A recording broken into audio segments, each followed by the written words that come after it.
Daf Kuf Chof Gimel Amud Aleph, the second line from the top. We learned in the Mishnah that the Tana says it's mutter to take a cornice and to vatzei b'isei goyzer. You're allowed to take a hammer to crack nuts with it. Rabbah learned that means even if it's a cornice shenafachim, even if it's a hammer of a blacksmith hammer, which is muksa, which is a klish malach l'yisser. But here, if you're using it for a dover heter, the tzorach gufa, you want to use the hammer itself to crack nuts, it's mutter. If your purpose is not to move the hammer to remove it from the chamal itself, you want to use the hammer for permitted use to crack the nuts, it's mutter. Therefore, he holds a klish malach l'yisser is mutter l'tzorach gufa. I'll ask you a question from the following. It says meducha. It says a mortar. It says meducha im yesh ba shu metal tonaisa. A mortar is something where you usually crush something, then do the garlic, the samim. So if you have a meducha mortar, which is used to crush garlic, now the meducha is a klish malachta l'yisser. You usually use it for grinding, for shchika, which is a malacha. But im yesh ba shu metal tonaisa. If it has garlic in it, you can be metalton. V'im lav ain't metalton. But if it doesn't have garlic in it, you can't be metalton. So don't we see that the meducha, it's a klish malach l'yisser, and it's only mutter because it has the shum in it, because it has garlic in it, which the garlic itself is something which is not muksa. But it's only mutter because it has the shum, it has the garlic. Otherwise, you would say that it's also that it's muksa. So don't you see from here that a klish malach l'yisser is muksa, even if it's a tzorach legufa, it's a muksa, it's also Malay. Rabbi answered, yes, you do see that from here, but how many, who is the Tana, which sheet are we going with over here? How many? Rabbi Nechemiah, this is going with the sheet of Rabbi Nechemiah, Domer and clean, he holds, he is very machmir on muksa, and he holds that a kli can only be moved, it can only be metalted for its designated purpose. So if you have a meducha, which is used for grinding, for crushing, you can only use it to crush things in it. It can only, and that obviously is also on Shabbos, so it's muksa. You can't, he holds something which is muksa, the muksa designation extends to even using something for its non-designated purpose. So according to Rabbi Nechemiah and Hanami, you can't use a kli be metal to kli mshalach to l'isser l'tzorach gufa, because ein kli nital l'tzorach tashmisha. You can only be metal to a kli. You can only move it for its designated purpose, and this purpose is muksa. It's also in Shabbos. So ein Hanami, according to Rabbi Nechemiah, it would be muksa. And you can't, even the tzorach gufa, it's also. Rabbah says, I'm not going according to Rabbi Nechemiah. I'm going according to the other shitas, Rosh Shimon, Rav Yehuda, and therefore he holds that a kli, that's a klish malach l'yisser, is muter l'tzorach gufa. And Chanami, according to the shita of Rabbi Nechemiah, the meducha is also, you cannot be metaltalet, even l'tzorach gufa, unless it has shum in it. Now the Rishonim are bothered, what is the difference if it has the shum in it or not. If the meducha is muksa and you can't be metaltal, the fact that it has garlic in it should still be muksa. What does it help that you have the garlic in it? So the shita of the Rosh is that a dover muksa, that you have a dover heter on it, is no longer muksa. Like we see that you can metaltal a mace. If there's a mace that's mutal, you can put on a kikar or a tinuk, and you can be metaltal, and you can move it based on that. Other Rishonim learned that no, and they ask on that. That's a special heter. That's a special heter by a mess. By a mess, they're matter to be metaltal with a kikar tinuk. But otherwise, just because there's a kikar tinuk on it, you cannot be metaltal. That's not a special heter for that. Therefore, they're not matter with that. So therefore, they learn the heter over here in a different manner. They learn that it is the fact that it has garlic in it means that its designated purpose is not only to crush the garlic, but it's also to store the garlic. Just like you have a pot, if you have a pot that you cook food into it. So it's a kli shemalach l'isser, it's used for cooking. But if you also keep the food in it, if you keep the meat in it, so it's also used for storage. So the Rashba says, so therefore, in this case as well, it's considered to be a kli, not dafke shemalach l'isser. If there's garlic in it, it's a kli also shemalach l'heter, because it's also used for storage. So it has a heter purpose for it. It has a designated use that's for heter. So therefore, it's considered mutter as well. So therefore, it's not muksa at all. Other Rishonim learn that to answer the kasha on the Rosh, that how could it be that we see this heter by a kikar tinik is only for a mess, for the kavod mess, the machalik like this. The Ran says that, and that is so if the dover that's not mukta kikar the tinik is placed on it on Shabbos. But if the dover heter was there from before Shabbos, then it's a heter not only by a mess. The special heter, the special dispensation for a mess was mishum kavod a mess, that even though on the onset of Shabbos if the kikar tinik is not there, you can put it there on Shabbos, and now you can be metaltel the mess, which is muksa, you can be metaltel on account of that. That's only by a mess. That's a special heter for a mess. Now over here by the meducha, we're materit in a chanami, if it was not there on the onset of Shabbos, to put the garlic there on Shabbos, you cannot be metal. But if the garlic was there, the shum was there from before Shabbos, there it's not muksa because it has a dover that's mutter, that's in the kli. Another kasha by asking the Rabba. Rabba, you're saying that a kli shemalach says mutter litzarach gufay. Eisei beishamay oimrim ein noitlim es ali lekasav elabosar. On Yom you cannot take a pestle. A pestle is used to crush into the meducha, into the mortar. So Beis Shammai says that ein noitlim es ali lekasav elabosar. You can't take it to chop meat on it. Ubeis Hillel matir. Ubeis Hillel says it's mutter l'tzorach Yom Tov, it's mutter. However, shavim shem kitzav elabosar, but even Beis Hillel agree that once he's already chopped the meat on it, that you cannot be metaltal it. According to Rabbah, why don't you say that it should be mutter because that you say it should be mutter l'tzarech gufay, a klisha malach l'isser should be mutter l'tzarech gufay. So Reb Nechemia wanted to answer like we did before. This is going according to Reb Nechemia that ain't kli nital l'tzarech tashmisha, but Kevin the Shamalo Hada Amar of Kanan Bar Shamish made the rap that I call mighty Mesicha Zera Mezayri, but everyone agrees that in these types of kelim, that it's muksa, the kevin, the kapitalayo, that since a person is makbid, he's very particular about ma'yachal. These type of, we'll define this in a moment. These type of kelim, the owner is very particular, but they can get ruined, easily ruined, and therefore these types of things, it's muksa ma'cham chasarn kiss.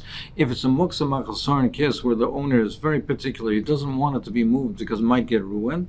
Taisus has a different shot. Taisus said there are kelim that are used in the process of laundering. So the sichi are spindles that are used to comb the fibers, and the zari are beams to press the garment, and the third one are sticks. Mizuri are sticks to use to beat the garment. That's all used in the process of the laundering, of cleaning, and the launderer, the kaivis, is very particular about them. Itmar Rabbi Chia Barav Amar of Yeichan, he says, we said in the Mishnah that you can take a hammer to crack the nuts. What type of a hammer are we talking about? So before Rabbah said they were talking about a blacksmith's hammer. He says that it's talking about a goldsmith's hammer. That when they used to beat the gold, that hammer that they used. Or Shem Bava Amar, he says that we're talking about we're talking about the hammer that's used to the person the spice maker, that he bangs the spices. Man Damar the B'samim, the one who says that it's mutter to take even the hammer that's used for spices, kol sheken de zohavim. Certainly the hammer that's used for the goldsmith. Man Damar shel zohavim, but the one that says for the goldsmith, no. That, yes, you can use for these alternate purposes. You can use it for cracked nuts. He's not so makbid because even if it does get slightly cracked, he can smoothen it out. But the Somim, he would hold it's Davka, the goldsmith's hammer. But he would hold that the Somim, the one who makes the Somim, he would be makbid, as Rashi explains, because it might get most. If you use it for other purposes, not from the spices, it might be disgusting, and the spices they have to have a good, pleasant aroma. He doesn't want it to have any other item on the hammer that might now distort and ruin the aroma of the spices. So he is makbid, and therefore it is muksa, and it cannot be used to crack the nuts. Vesakush, vesakarka. So you can use these types of items that are used for weaving. You can use it as a pick. As a pick to you take fruit with it, and to use it as a pick to be able to pick up the fruit with it and stick it into the fruit. If you have an unripe fig that was buried in straw, so you have the poggets, an unripe, they buried it in the straw to ripen, and it was there put in before Shabbos, or you had a biscuit that was buried in coals, it was put there before Shabbos. If part of it is exposed, part of it is sticking up from the straw, from the coals, then if part of it is exposed, you can be metaltal it on Shabbos. Vim lav, also metaltal. But part of it, if it's not exposed, it's also to be metaltal. Meaning, and this going with the sheet of Taisus that we learned earlier, that if part of it is exposed, now even though when you pick it up, so you pick up the fig, now the straw is going to now collapse, it's going to now fall down. You pick it up from the coals, the biscuit from the coals, some of the coals are going to be moved. That's not even called tiltal, because you're not raising it up. It's just falling in. That's not considered bichlal tiltal. So it's not considered that you're being metaltal the muksa. You're lifting up the item. Now that is just falling down. That's not called being metaltal. That's not considered, we don't consider that being metaltal the muksa. So that's mutter.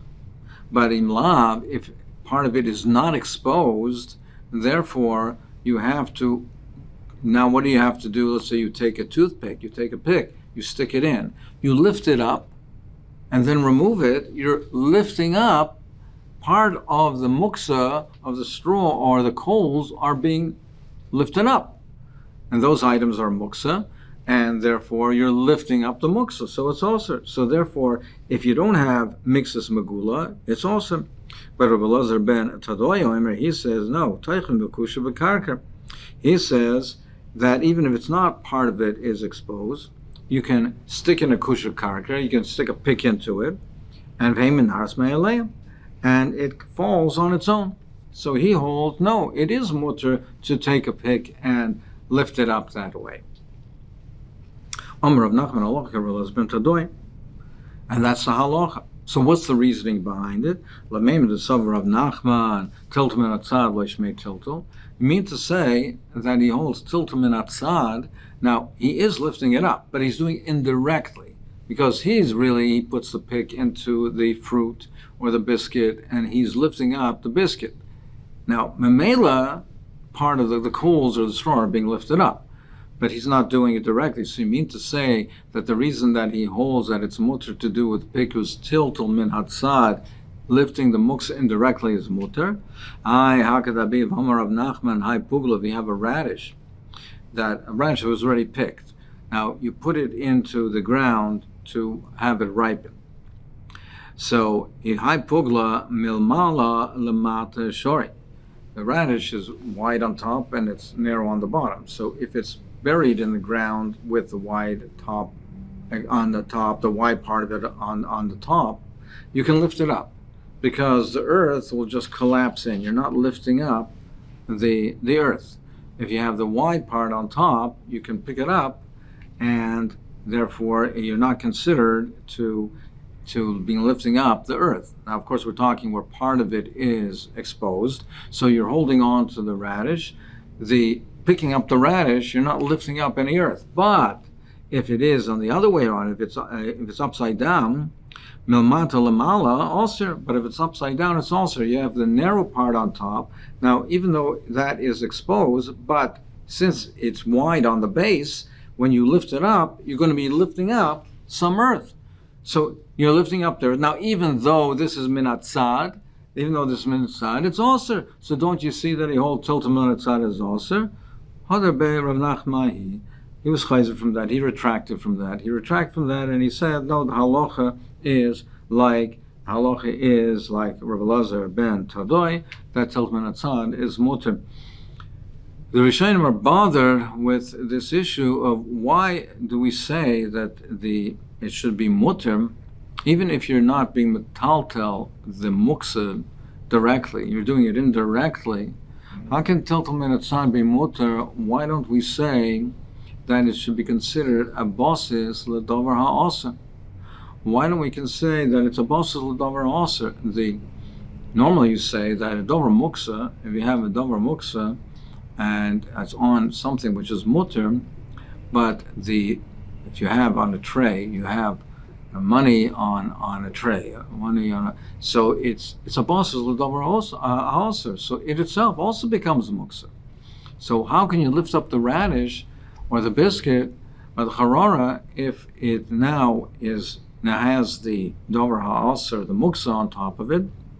Why doesn't the radish or the fig or the harara it itself, why doesn't it become muksa? Because it's a basis davar ha'aser. So Taisa says that we have to be talking about that it was put there, that they put it there amanas litli, that he put there not to remain there the whole Shabbos. The intent was he put it there before Shabbos with the intent to remove it during the Shabbos. So therefore it never became a basis. But if he put it there with intent that it should remain there, and chanami, it would be a basis. But we have to be talking specifically in this case that he put it there with the intent that it should not remain there. The Balamor has a different shita, and he holds that we do not say basis in this case. And he's not machalik whether he intended to remove it during the Shabbos or not. He says we do not say it's a basis in this case, because a basis l'davar ha'aser is when the davar heter is serving the davar ha'aser. You have a tray, you have a davar muksa on top of it. So the davar ha'heter is serving, it's a tray for the candlestick, for the lacht. But over here, it's the opposite. It's not that the davar ha'heter is a basis is serving, it's for the purpose of the davar ha'aser. Here's the opposite. The straw is, you're putting the radish or the fig into the straw, it's serving the straw. It's allowing it to ripen. Or you're putting the haror in the cholim to keep it warm. So it's not a basis. The davar heter is not a basis l'davar ha'aser.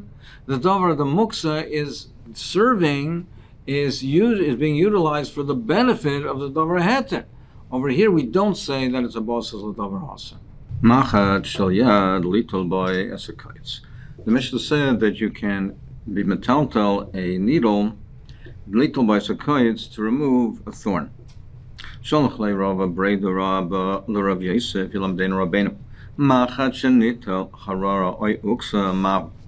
about if the needle, the eye of the needle or the point of the needle was removed? So now it doesn't have the function of a proper needle. It doesn't have an eye or it doesn't have the point. Is it muksa? Can it be metaltal or not? Well, the reason why the small needle is not muksa is because on Shabbos it has a purpose. You can remove a kite from it, a thorn from it. If the reason it's not muksa is because the function is to remove a kite, there's no difference if the needle has an eye or it doesn't have an eye.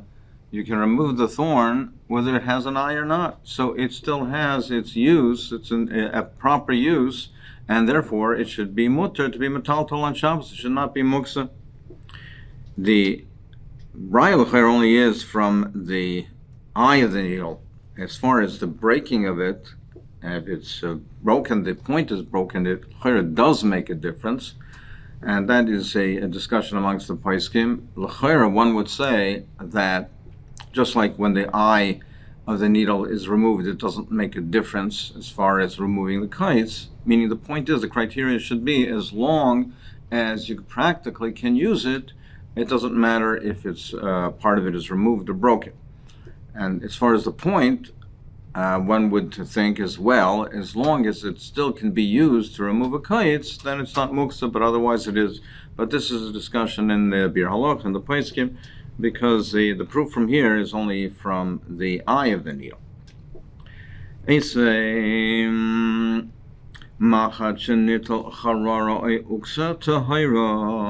have a machat where the eye is removed or the point is broken, it's tahira. It's not considered a kli anymore, and it's tor. If it was tamei, it's now no longer tamei. If it was not tamei, it's not mekabel tuma in the future. It's not considered a kli anymore. So you see that once it's broken, it's not considered a kli, and therefore should be muksa as well. Or abaya tuma shabbos kiramis. You're asking me a kasha tuma shabbos. What's the comparison between the two? Tuma kli maisabi. By tuma we have by midyan. It says by midyan. It talks when the kalim with tomei. It says kli maisa.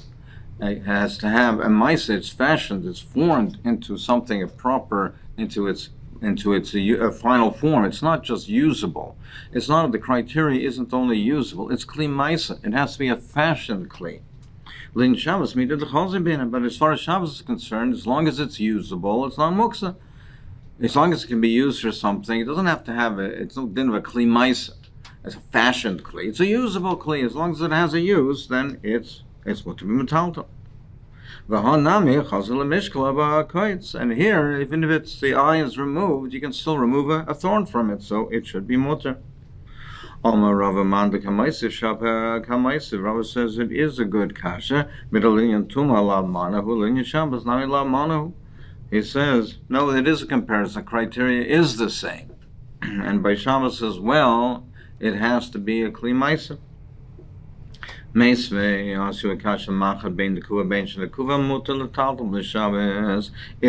to be metaltal b'Shabbos, whether it's a kuva or not. So you see clearly, it says clearly that there is a distinction between tuma and Shabbos, and it says that this din of the kuva is only l'gabe tuma, but for Shabbos, if it's removed, then it's still mutter to be metaltal. So, but Abaya answered on behalf of Rava. Rava said that they are the same. But here you see there is a distinction. Abaya answered on Rava's behalf. Over here, when we say that there's a distinction, we're talking about when it's not finished. At the stage where it's not finished, Begolmi, it has not yet had the eye made into it. It has not yet made the point. The point hasn't been sharpened. It's still now in an unfinished state. It's considered like a piece of metal. So in that state, zimnin dememlachalayim mashleimana.